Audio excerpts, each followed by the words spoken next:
So hi there again, friends.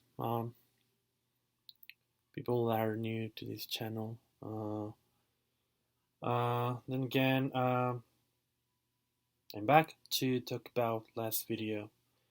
This is the second part of this topic. This video I made about the false self and perfectionism in regards to BPD.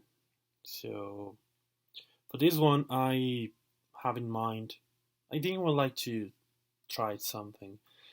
As I ramble, you can notice probably a lot. I decided to read. I have a few notes here and there, mainly from some articles to try to expand upon the concept of false self a little bit more, but then having in mind to talk about my own experience.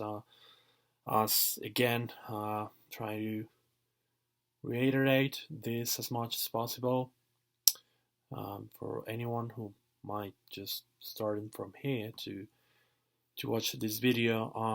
I'm not a specialist in any way, so what I'm about to um, record should be taken with a grain of salt, so to speak, because it's mostly, I think, my intention to try to talk about the intrinsicies, I think that's the word, of this concept that is a false self for people who live with BPD, and might be a little bit different from person to person, as I acknowledge and I noted.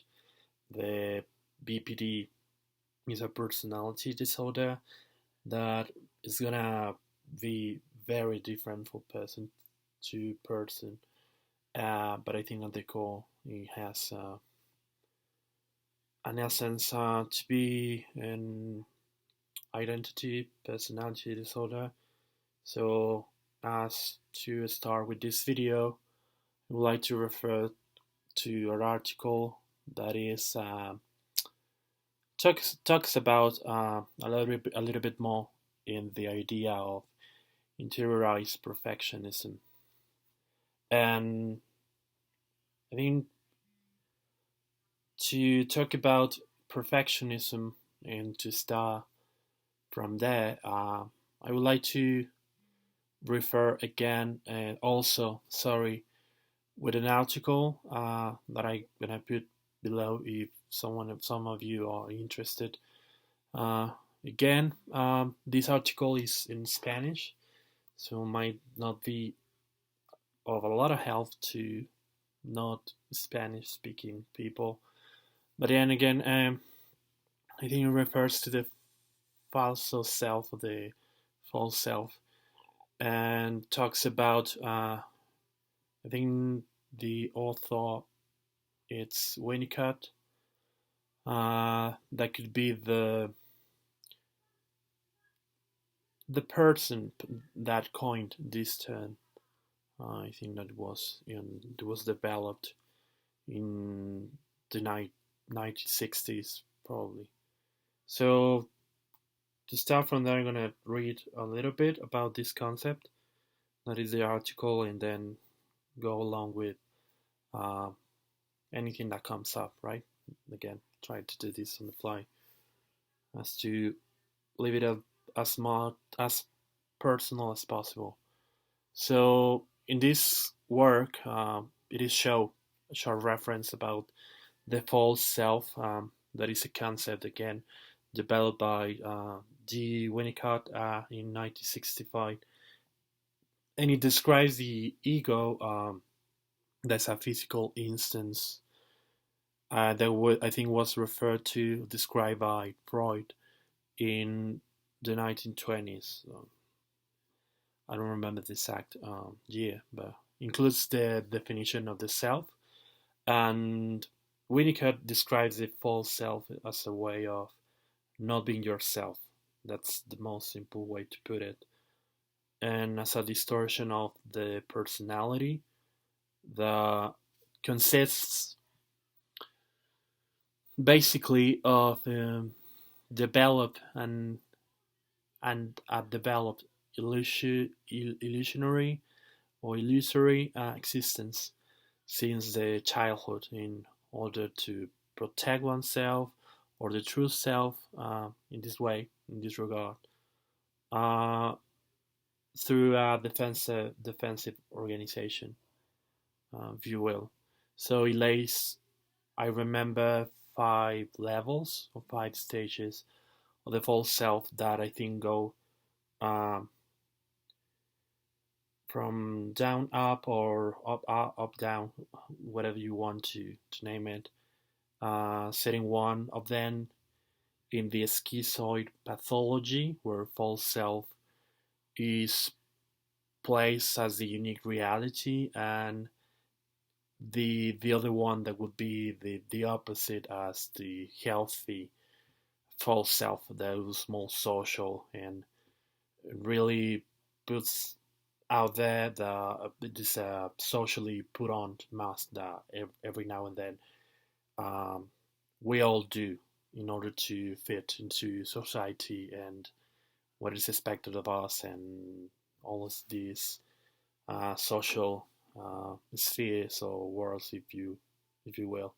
So in this article, then it explains that the mother's role and its influence, I think, in the formation of this defensive organization is, and introduces terms like holding and mother good enough. It also points out the difficulties in the therapeutic relationship with patients and what it is having a false sense of self and proposes alternatives for treatment. So finally, I think it is exemplified as a false self implant in a 6 years old child. So he uses an example as to try to define this concept a little bit more and show some reflections and implications for the current psychoanalytical or analytic clinic. So this term is going to be used not only for personality disorders topics, but I think for any other disorders, so to speak, to try to reflect on this idea specifically. I think I will try to again go to talk about BPD and my experience of false self, uh, along with my views, I think, or what it's been growing up. I think the last video would like to pick up from what I left off. I was talking about perfectionism and the idea of accommodate oneself to people around me and so on. So I think to start there, I would like to talk about the idea of perfectionism per se. That it's, you know, in another article, I think it is referred to um, two types of perfectionism. That is the external perfectionism and the interiorized, driven by personal internal criteria kind of perfectionism. And I think this second one, the latter, is the one that it's a little bit over exemplified. So I think to start right there is somehow difficult as to express or try to separate from any trace of perfectionism, type A personality, so to speak, and other things, right? That it is linked to the personality per se. So to say or to talk about perfectionism, interiorized perfectionism, is to talk about try to fit criteria, personal criteria, as the ways to behave, to be a perfectionist in whatever area of your life that you are good at, or you want to belong to, or you know or are knowledgeable of. So, in this regard, I think psychologically we could start to separate uh, interior perfectionism uh, for people with BPD to just perfectionism. And in this regard, the perfectionism that we start to see in people with BPD, as I mentioned, that is almost likely to be driven by personal internal criteria, it starts to get clouded. As it is, again, the sense of self, something that is convoluted, distorted, we probably could get to start to see where the issue lays in that regard, in try to fit in that criteria. If we don't have a unstable sense of self, we could say that it is really easy to go along with the flow, so to speak, or with people that you're surrounded by, almost try to mirror, and really being ambivalent as to what your hobbies are, what you like, what you dislike, in which way you think, in which way you behave, what are your beliefs, what are your ideas. And I think as for me to talk about this kind of topic, it's I think clearly to me since growing up. Um, Again, I try to refer myself as these two type of people probably. That is the uh, let's put it this way. Um, it is not that I consciously know that is a true self and the false self separate from each other, but this I think I would like to refer to this term as my social self and the self I am when I'm safe, when I feel okay. That I think it could extend to people that are around me that I trust very much. And I think for most of us, most people, that's general truth as to the ways we behave and we connect with other people. So I think in a good day for me, it is really easy to bounce off a conversation and try to accommodate myself, socially outgoing. I think I try to be there and being proactive in the ways I behave when I'm around with friends and family. But then the tricky part here for me, at least 3 months until now, it's been try to reflect on the idea of what every time I've been through a crisis is related to this sense of self that is being there, but it's almost like I lost myself in the group, in the ways I was coping, and probably being somehow codependent to a certain extent, just to try not to be alone. We talk about high functioning, then BPD is, I think, for any other person to almost play this game of honesty with oneself as to when is one has been the times in which we were merely there as to a need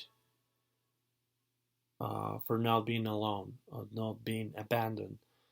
Um, I think it's a clearly distinction, as at least as for me, to try to explain being alone to someone, feeling lonely, and not wanting to be let uh, left alone or abandoned, if you will. So I think for probably 3 years, 3 to 4 years, it's been in my mind to try to reflect on this idea as why I've been behaving the way I behave when I have a crisis and I almost have the urge to isolate myself, to disconnect from friends and family, relatives that are really close to me. And for a really long time, I couldn't crack what was the reason as to why I felt overwhelmed. From time to time, I think it's been an ongoing issue for me, at least for about 10 years. The twice or once in a while, once in a year, at least, I have this need to withdraw. And I think in such ways, in such times, I would like to separate that it was out of fear and not because I think I needed alone time. I think the self-aware kind of person to know when I need alone time, but I don't disconnect from anyone. I'm still there, and I think it is really different when I really need, and it's almost like a fear that if I don't withdraw, I'm gonna go manic in a way.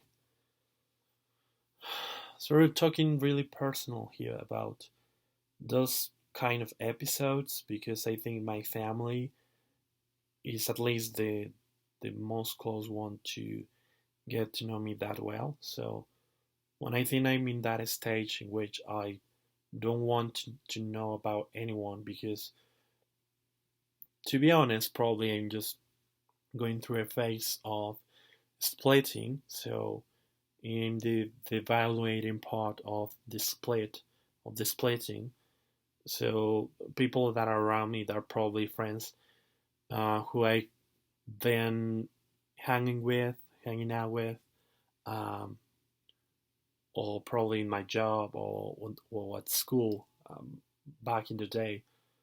Well, I think somehow people that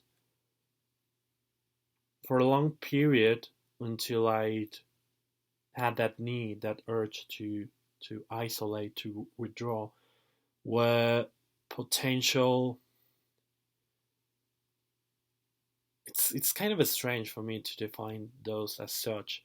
It's almost like a feeling. I know deep in my mind that was not the case. There was almost like something I normalize, like I make to myself feel natural as just distrust to potentially see people. Um, I think this has to do more with strangers or acquaintances, so to speak, as people that were up to get me in some way. So for people that are close, I think, and you sometimes can really be that really apart from.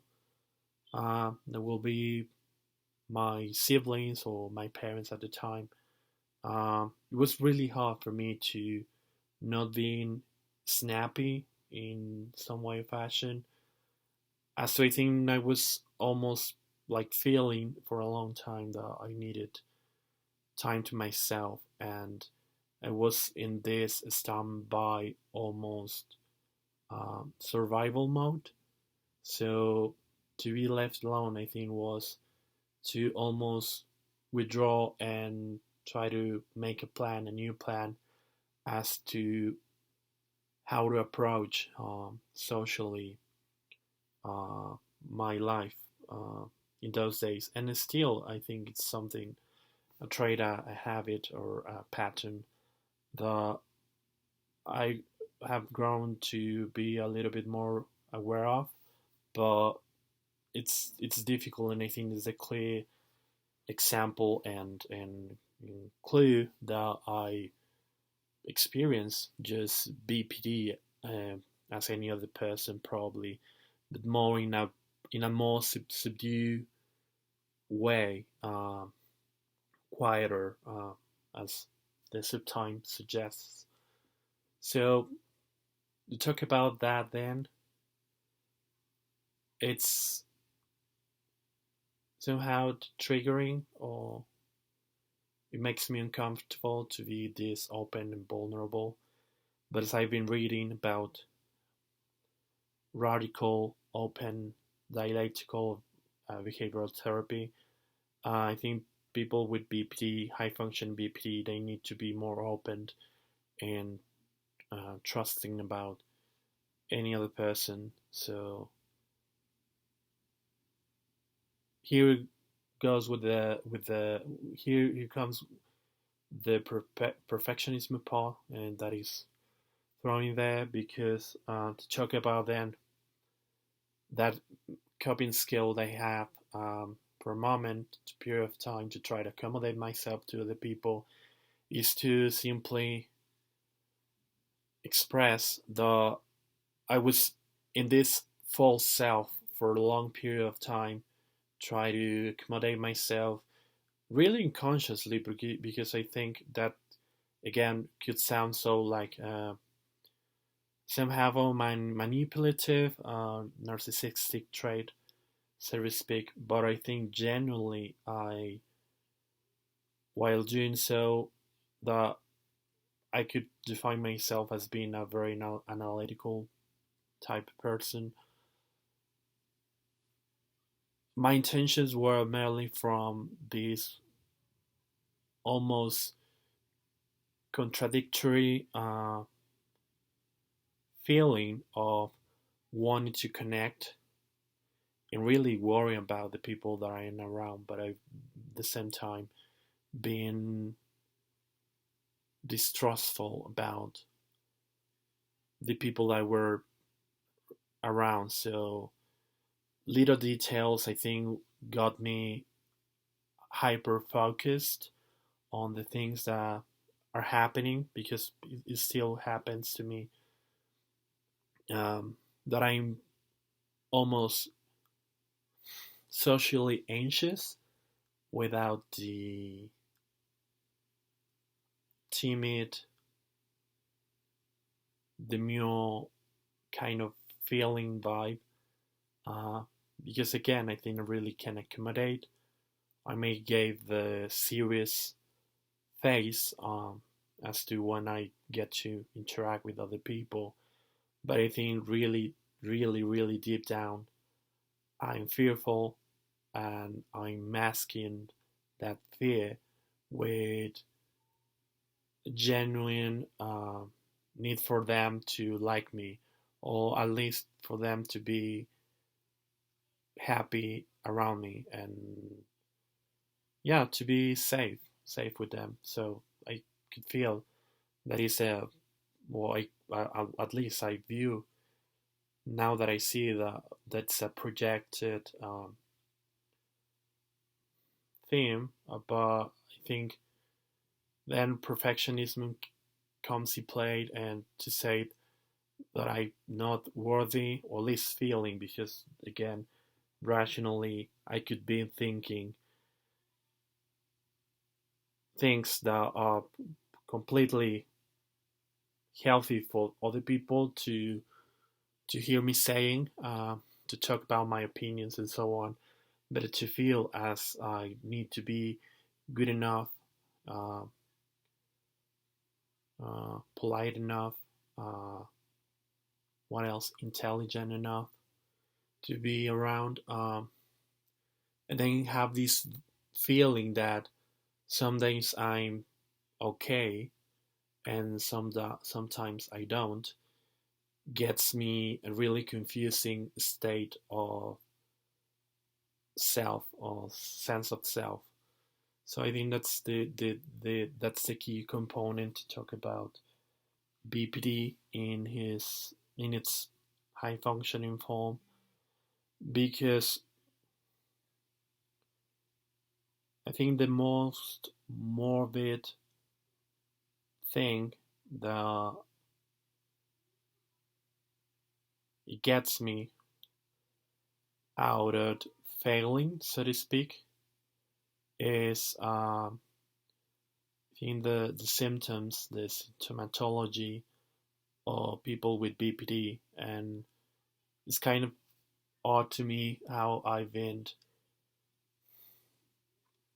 normalizing that for a long period of time, but I think just to say it um, directly and flat out is to say suicide, suicidal ideation has been a part of my,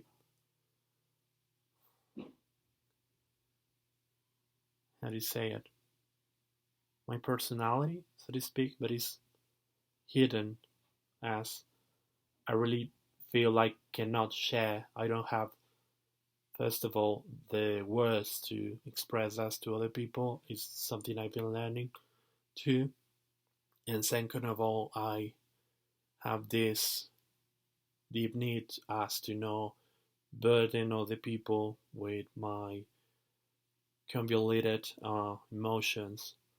So that's when I think the quieter, discouraged type of BPD gets to show, because being isolated is almost like this cycle in which I criticize myself so severely, and I get to experience any other types of disorders. Food, it's been something that I struggled for a while, and then it gets drop it gets drop out for about, I don't know, 3 to 4 months. Then um, at least when I have those specific crises, it doesn't mean that I don't get to feel ambivalent uh, in the days to come, but I think it has to this unsteady kind of movement that I cannot predict. I couldn't predict back in the day. So yeah, I think we talk about perfectionism in that regard. I think is to almost try to shape that false sense of self that's been developed as um, those early abusive uh, that I got completely forgotten experiences that shape my behavior. And I think some studies talk about this term, that is the plasticity of the brain, as yeah something I struggle with to change. And it's been for a long time how I've been viewing myself to be, and to be my personality one. I think it's so strange to define with words how confusion in the life someone who lives with BPD could be, yeah, could be pointed out, could be expressed, could be created as an identity in the mental issues realm, as a dynamic uh, that comes from cognition and behavior and those kind of things. But I think I'm gonna leave it at there to talk about this really deep down in other ways, and not really other ways, but to talk some other details or things about BPD. I think I would like to give it a thought and try to, uh, yeah, to make this idea as a script, as to try to parse it out a little bit better. But I think the wrong thing for me is to do that because I wouldn't pay attention to the notes as I get to be a slow talker, speaker, and to get in my feet to in my toes to really talk about these issues is, to me, I think, is for me the need to practice a little bit more. But then again, yeah, I will leave it at that. Again, if you have any questions or want to talk about this a little bit more, I encourage you to do it. And well, I think, uh, yeah, we'll see you till next time. Bye bye.